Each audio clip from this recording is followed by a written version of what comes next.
So my name is Philip Neri Jason Kwashiga. I'm a research fellow at the Institute for Environment and Sanitation Studies at the University of Ghana. And I'm directly involved with the SATRAC project, looking at the monitoring of sargassum using the remote sensing approach. And so one of the things we seek to understand under the SATRAC project is how sargassum is beaching, when it is on the beach, how long it stays, which seasons are they there, and the abundance of it on the beach. And so we employ the remote sensing approach to be able to understand that. And when we say remote sensing, it's basically acquiring information about objects on the surface of the earth without actually being in contact with the objects.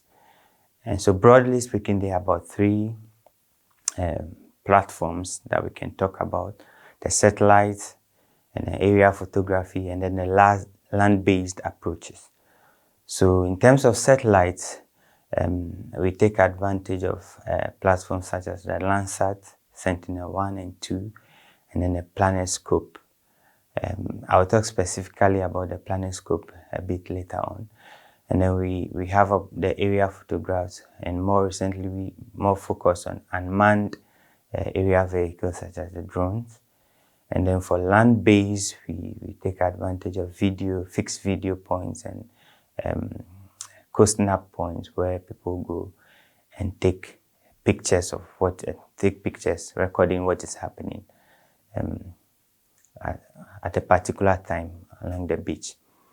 So yes, for monitoring of sargassum, we take advantage of all these three approaches. First of all, we try to understand when sargassum is on the beach and when not, using the satellite approach.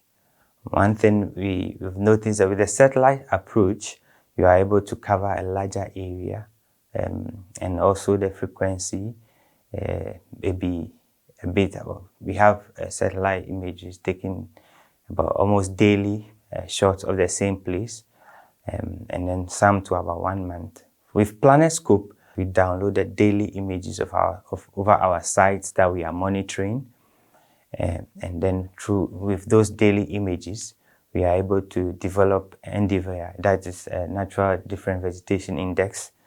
We develop them from the satellite imageries, and then we are able to see whether there is a presence of vegetation on the beach or not. Where there is a presence, we have a threshold, then we can really say, okay, there's sargassum on the beach or not. And we have been able to do that for the year 2018 and 2021, which are so far have been considered the peak seasons of beaching of sargassum. We have been able to see that mostly around September, October, we have experienced high beaching, especially in 2021, using the PlanetScope data. In summary, we are using remote sensing approach to be able to understand the trends of sargassum beaching along our coast.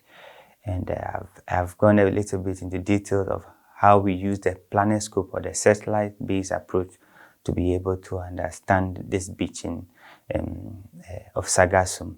Now I'll hand over to my colleague who will talk a little bit more about how we are using drone and also the CoastSnap point to be able to complement the satellite approach that we are using.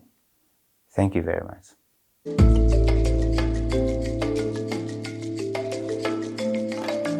My name is Kwame Baini Michael. I'm a PhD student from the University of Ghana, Department of Marine and Fishery Sciences. So on the SATRAC project, I help with data collection. That is mainly drone work, that's the unmanned area vehicle, and also in situ measurements. So for monitoring sargassum with drones, we have selected sites along the western coast of Ghana, where we do regular surveys, which involves planning flights. Then we fly the unmanned area vehicles, specifically the DJI Phantom 4. We take some snapshots, and then we go to the lab to process the drone images. On the field, we also do some in situ measurements with the quadrat approach. Our flights are done at a lower altitude to get us very good resolution. And the survey data is processed to generate orthophotos and digital elevation models. Specifically, that's the DEM. Now the orthophotos are used to generate NDVI products, which helps us quantify the greenness and also understand the vegetation density. And also this helps us detect the presence of sargassum along the beach.